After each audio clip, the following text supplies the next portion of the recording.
Get ready for real time, prime time, big time, show time.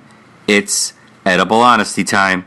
And in the meantime, get ready for your favorite partner in crime, your host, one of the greatest talkers of all time, the king of edible honesty, and the eighth wonder of the world, Andrew the Giant. Hey, my, hot rockin' American prison turkey pie. Let's get down, let's talk about the ins and outs of the food industry. My name is Andrew. I'm your host, and I am ready to rock. So let's cut right into it, because today we will be readjusting almost everything you thought you knew about food. Today, I will be discussing the food that is served to the 2.2 million inmates incarcerated in American prisons, because it's definitely not delicious, and it's definitely not fit for human consumption. So, pass the beer nuts, Hillary Norman Peterson, and let's get right into today's Not So Tasty episode. Food quality in prison, or more accurately, a complete lack of food quality, has a direct and damaging effect on inmate behavior, because if the prison food is truthfully not so horrible, then the inmates truthfully act not so horribly.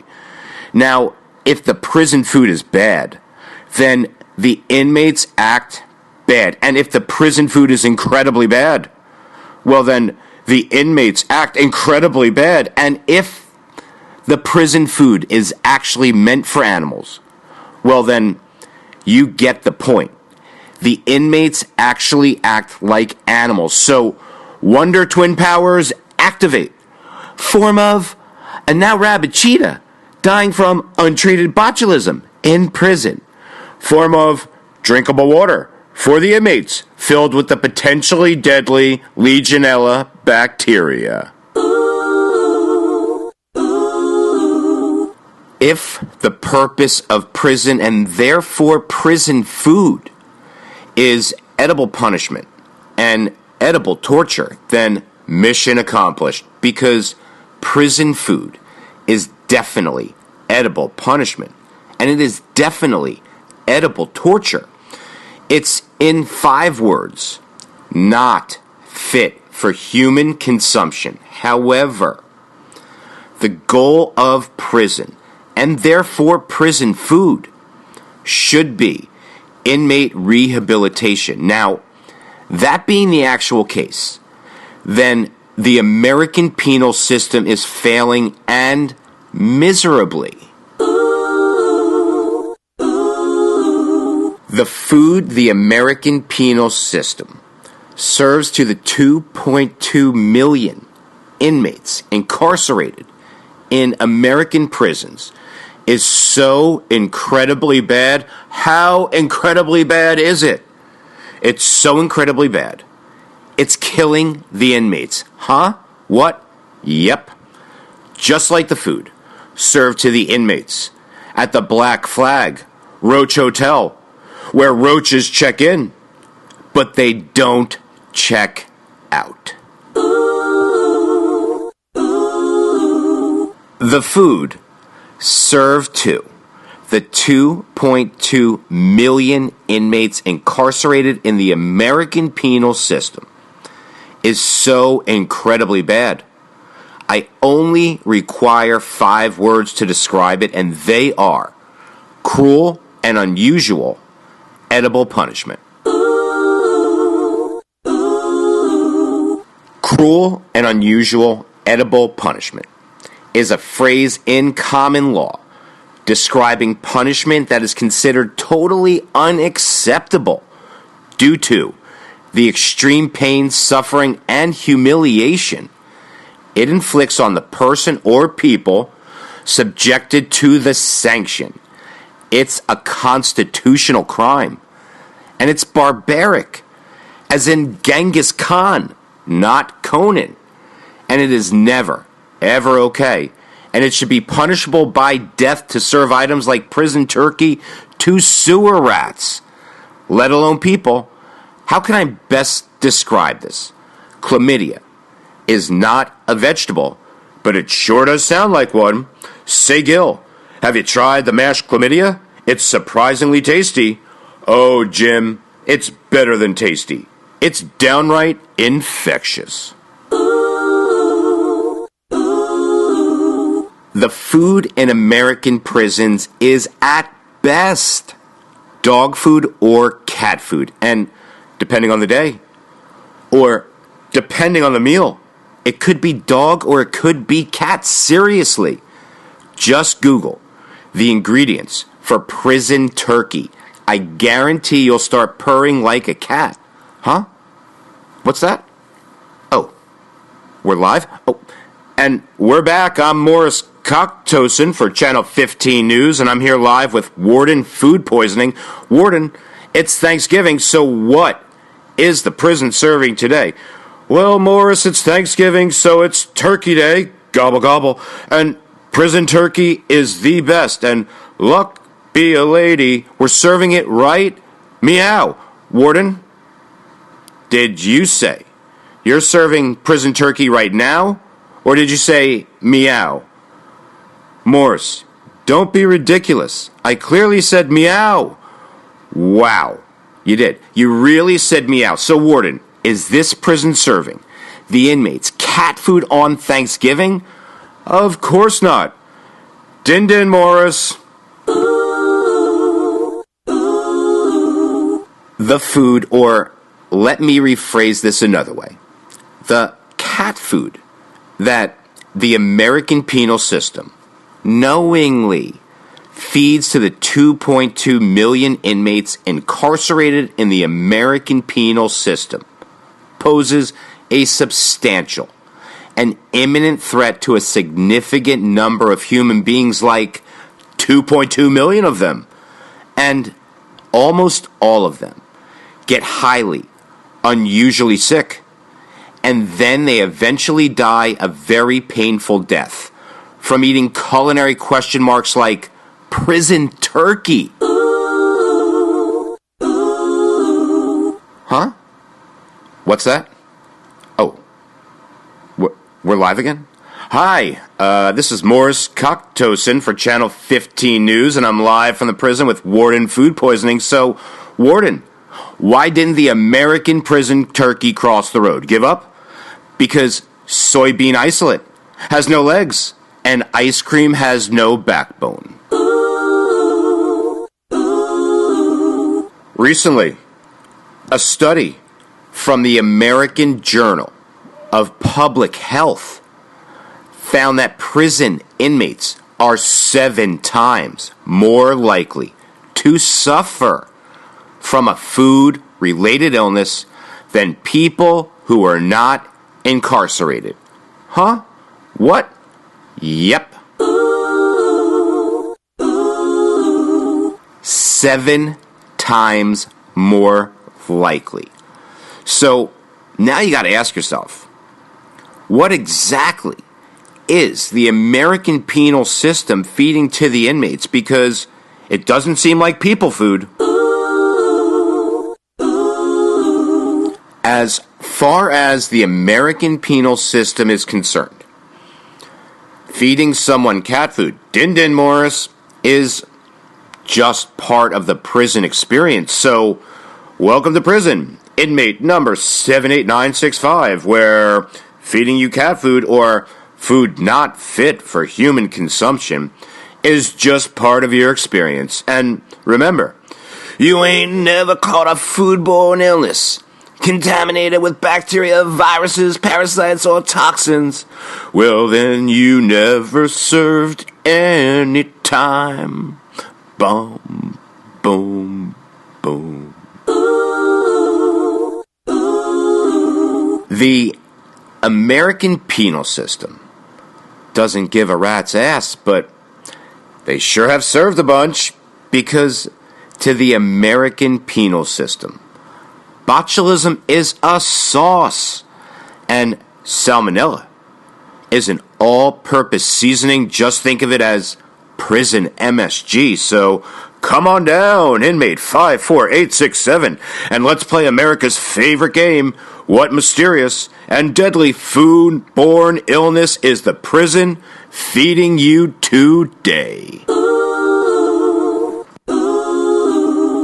Prison food is responsible for 7% of all food-borne illness outbreak-related cases that occur in the United States of America. That's 7%. And yet, the 2.2 million incarcerated American inmates make up way less than 1% of the total population in the United States of America. Seriously, you think about that, you do the math, it's not possible. Don't get me wrong. I understand why prison food isn't particularly delicious. I understand. It's prison. It's not the Ritz-Carlton. And private companies have a fiduciary duty to pursue profits on behalf of their investors. I get it. And profits are all that matters. I get it.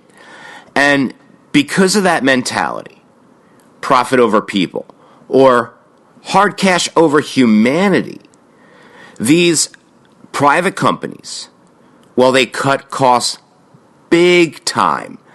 And those dramatically cut food costs, they always come at the detriment of the inmates and the overall health and lifespan of every single inmate incarcerated in prison. The cheaper and cheaper and cheaper the American penal system can feed the inmates, well, the more money that's left over to line the pockets of the people running the prison.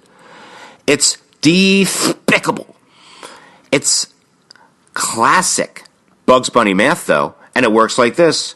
Here's 1 for you, and 1 for the prison. And here's 2 for you, and 2 for the prison. And here's 3 for you, and 1, 2, 3 for the prison. To be polite, prison food quality hovers somewhere between, say, dying alley cat and plague-infected sewer rat. The food quality is so unfit for human consumption that Warden Food Poisoning himself looked at Mickey Mouse and he said, "You dirty rat." Prison food should be recalled across the board in all 50 states, forthwith, straight away, and as fast as humanly possible. Prison food is, in 5 words, cruel and unusual, edible, punishment, and the last time I checked, that violates the 8th Amendment to the United States Constitution. It's a complete and total violation of one's basic constitutional rights to be feeding the inmates food not fit for human consumption. Now, the traditional remedy for a constitutional tort violation is monetary damages. And what that means is money, money, money! Money! The American penal system is responsible for knowingly creating a massive culinary epidemic. And it's everywhere. It's in all 50 states, and it's completely out of control. And it's running wild, brother. So somebody call in Roddy Piper. No, wait. Somebody call in a cop No. Somebody calling the CDC.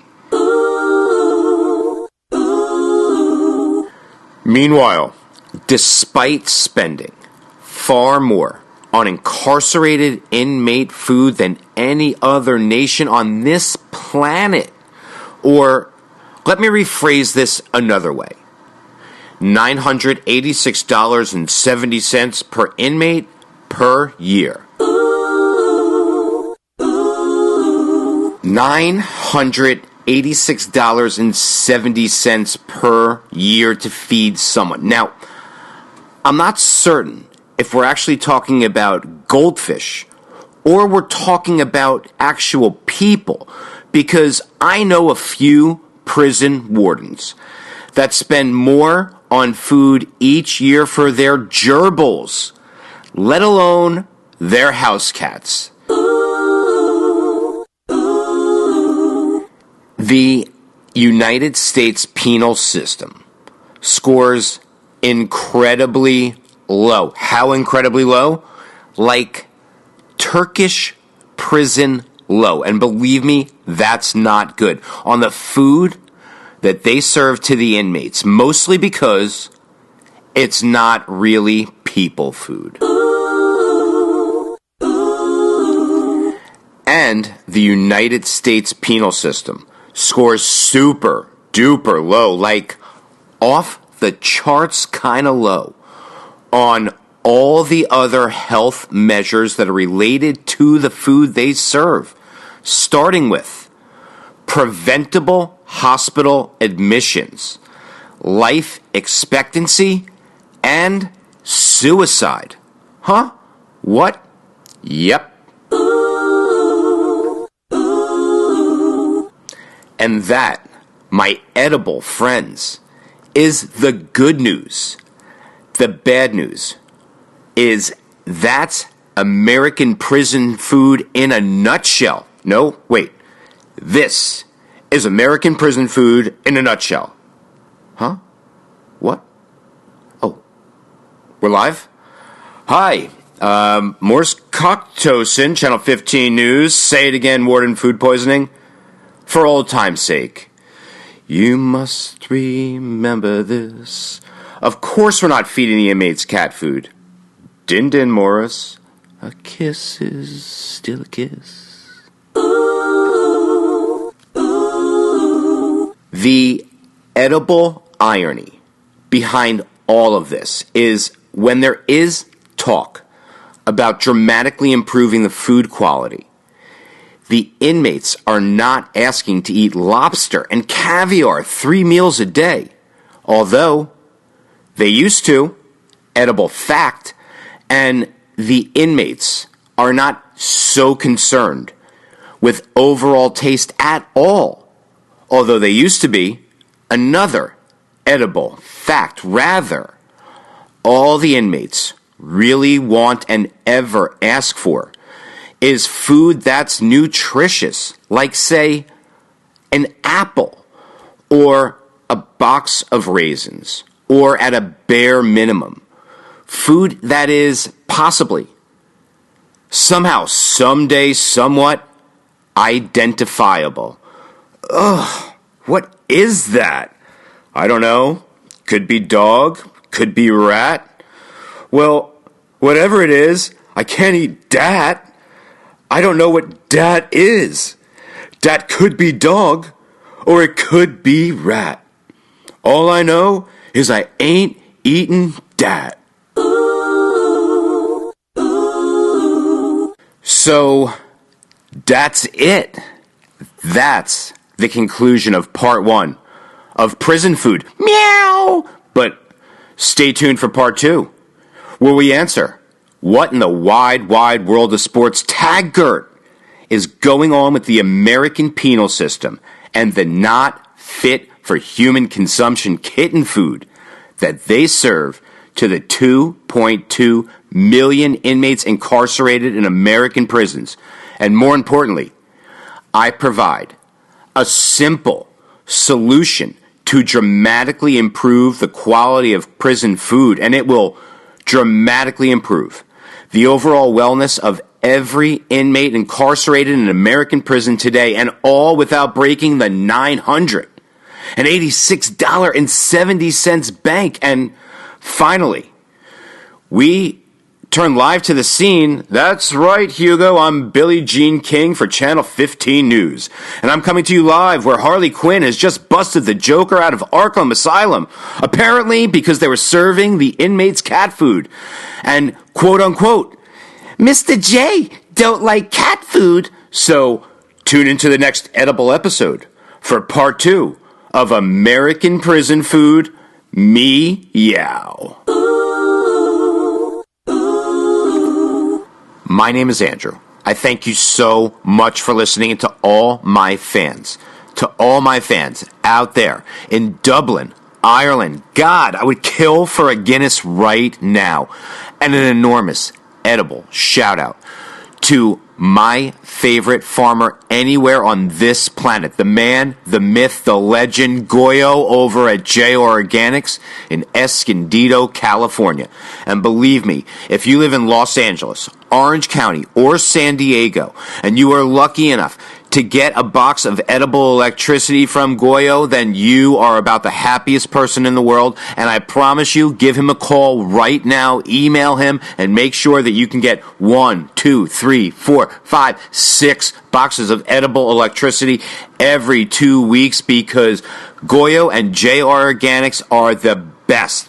And I've been getting all your emails and your comments, and thank you, and don't stop writing me over at info@ediblehonesty.com. And if you are incarcerated right now and you just heard this podcast, then give me an email, tell me how the food is, and let's see what we can get solved together. And no, I am not signed by any media outlet yet.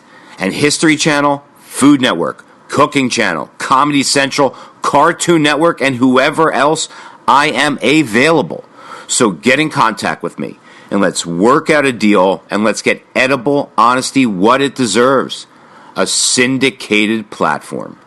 So get ready to tune in for the next edible episode for more Edible Honesty, same edible time, same edible station.